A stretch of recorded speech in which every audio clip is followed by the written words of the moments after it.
Yu-Gi-Oh players, a common sight in card shops all over the world. Some see them as an apex predator, others believe them to be an invasive species. Today, we will dispel the mystery of different types of Yu-Gi-Oh players in their natural habitat.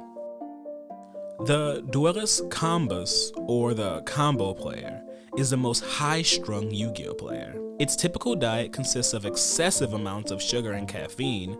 The combo player tries to play as fast as their rapid heartbeat, and their opening hands are almost always ideal, insisting their opponent could win if they just drew the out. Their interspecific competitor? The Duelist Floodgatus. The Floodgate player finds joy in Yu-Gi-Oh by ensuring that the other species cannot. They are known for setting traps for their unknowing victims, and they only utilize monster cards with prohibitive effects.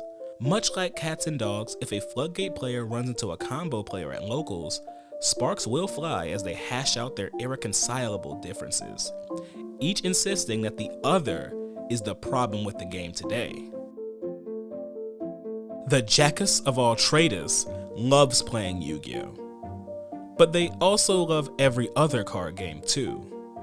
They've been spotted in numerous other ecosystems including Magic, Pokemon, One Piece, Digimon, and many others. Their poor sense of orientation causes them to get their decks confused all the time and have been known to agree to duels with the wrong cards. They're great companions for card gaming, just don't expect to start your match on time. If your opponent plays a near-mint first edition copy of Graceful Charity, you are facing a Duelist Tempest Magus, or Time Wizard. The fact that these duelists are still around is a marvel of science, only appearing in recent years. They refuse to play the modern game and focus exclusively on their favorite past formats, often from 2005 and 2010. They may be taken off guard when presented with new information. Be very careful when agreeing to duel a Tempest Magus, as you can never be sure what format they will have in mind. The venture capitalist doesn't play Yu-Gi-Oh! They buy it and sell it.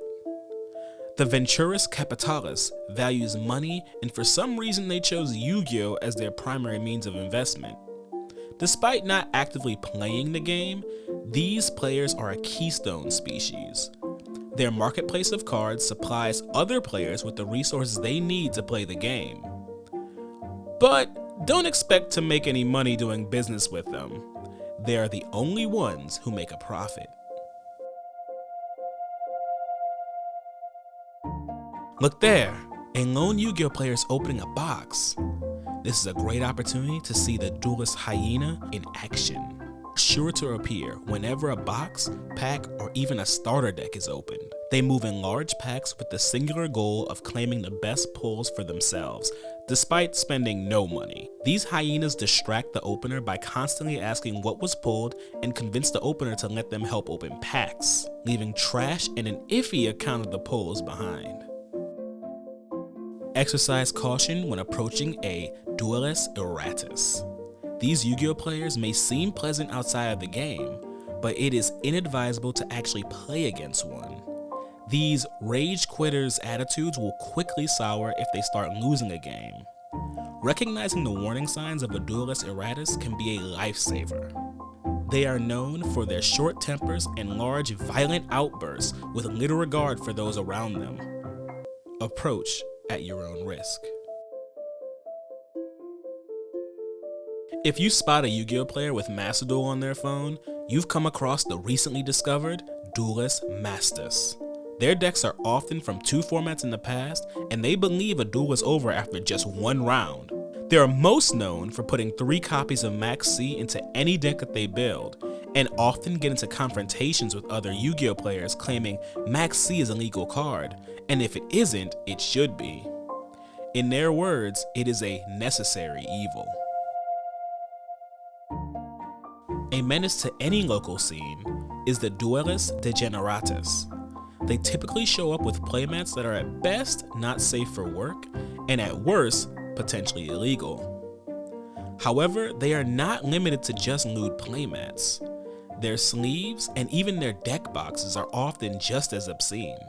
The Duelist Degenerate sees nothing wrong with their craft and seem blissfully unaware of the effect their accessories have on their fellow players. To combat this, it's best to keep them at a distance. Don't miss our upcoming broadcast on climate change in a Yu-Gi-Oh ecosystem. Is power creep real or a myth?